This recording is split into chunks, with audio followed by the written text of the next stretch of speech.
Welcome to Taiwan Teacher Talk, a podcast about teachers in Taiwan talking. I'm Chris.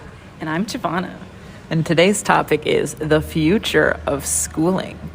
So we're going to first talk about how we think growth mindset will help the future of schooling and our ideas for it. First, let's talk about growth mindset. What is it in a fixed mindset? Without Googling what it is, just my thoughts that growth is more focused on progress rather than product. Mm-hmm. That schools now are focused more on test results rather than actually learning and getting better. So the struggle here is applying that to an entire educational system. And this is hypothetical. This could be just for if we want to build our dream school, right? But I'm just thinking about I attended an elementary school that was wildly different from anything that had ever been done before. And this was 20 years ago. And we had multi-age classrooms, differentiated teaching, laptops 20 years ago for students. 20 years ago? Yeah, personalized, project-based learning. We had all of these things because one person, our principal, had this dream of what can I make better about our system?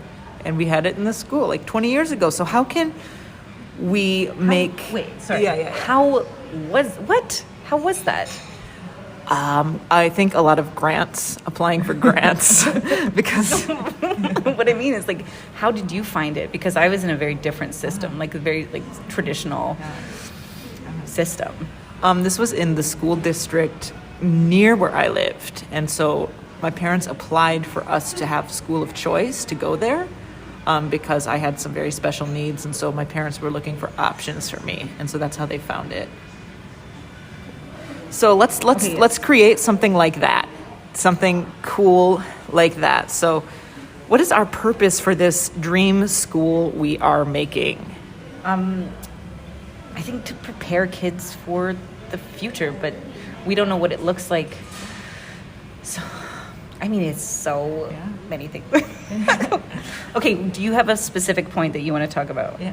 Well, I was just kind of talking about, again, I'm just kind of drawing from memories of the videos that we've watched.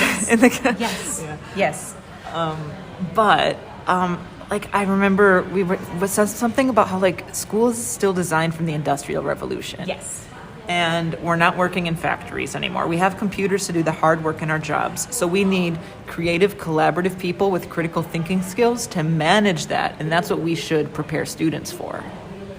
Yes, and the teaching methods, I really liked what Shuguta Mitra said, the 3 points of focusing more on reading comprehension, teaching students how to search for information and retrieval skills, and how to believe but discern information of what is good and what is not good information.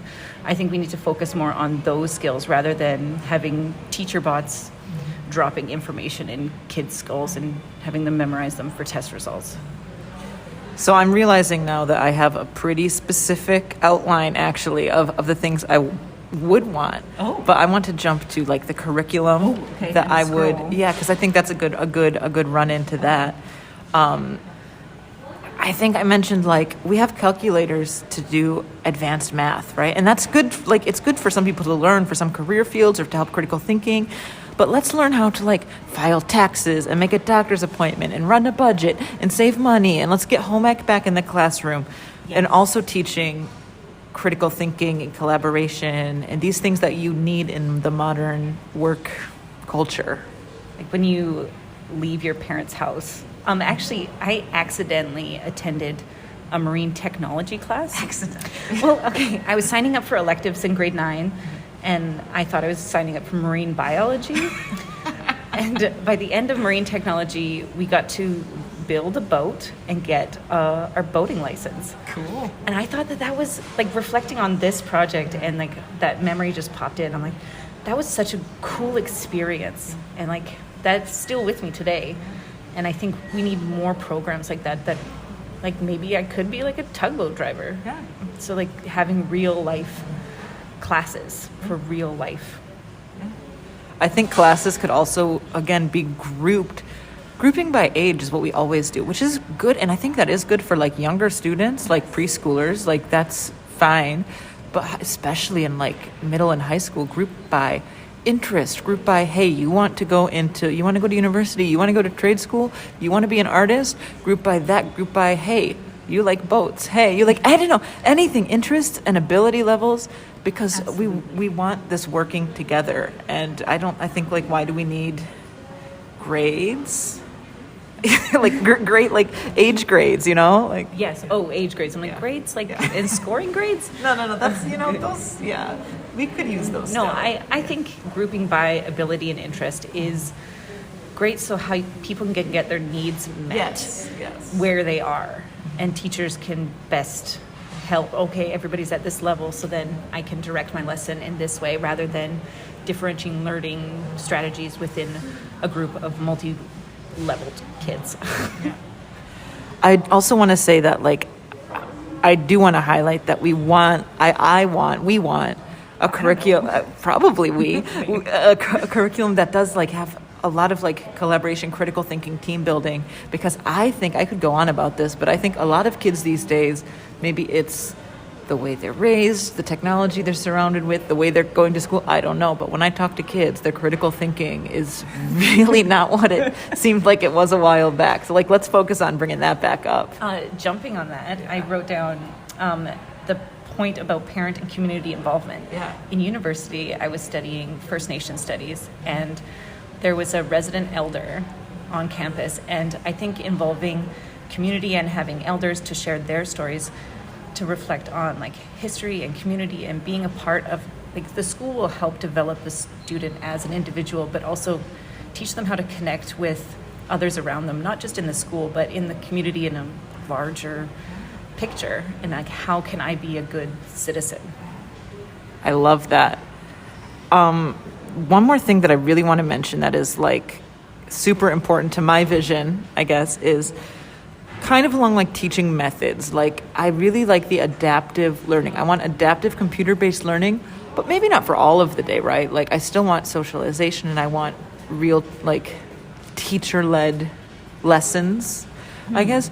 But I want at least part of the day like a Duolingo type platform that it's like, it's like a game, but there's immediate feedback. It's personalized to the students, and then the teacher can use the data from that to help inform on what should be taught and how it should be taught in like the missing gaps. Yeah, and the rest of the day's lessons. Be like, oh, a lot of people need to work on this. Or I love Duolingo for that. Yeah.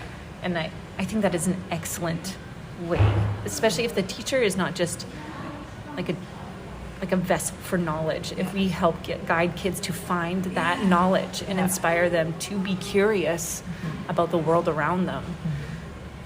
Yeah, like a teacher can help. A teacher isn't just sitting there while the kids are on the computer, right? The teacher can be there like to monitor the students, to answer specific questions. If there's a problem with the computer, I'm thinking again back to 20 years ago. This was the year like 2001, 2002. I had a typing class on a computer in my classroom, and it was like a game. We were all at different levels. I was way above everyone else, thank you. And I still, like, I was motivated because it was a game. The teacher was walking around monitoring us and being like, oh, maybe move your hands on the keyboard a little bit. And hey, my typing is still pretty good because of that. I actually remember when my grade six, we got computers, and there was a computer game. It was called All the Right Type. Yeah. And we had Type to Learn. Oh, yeah. And it was like you had to race. And like after you got a certain score, your car moved a little along the track or something. Exciting. It was very rewarding. Core memory remembered. Okay, before our 10 minutes is up, I remember we did a book study last year, 2 years ago, and I remember that line that it isn't about being an obedient descendant. It's we need to think more about being a good ancestor. So being someone the future generation will be proud of.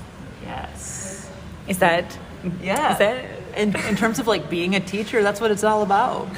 Yeah. So is that a teacher, Taiwan teacher talk? I don't remember what we named it.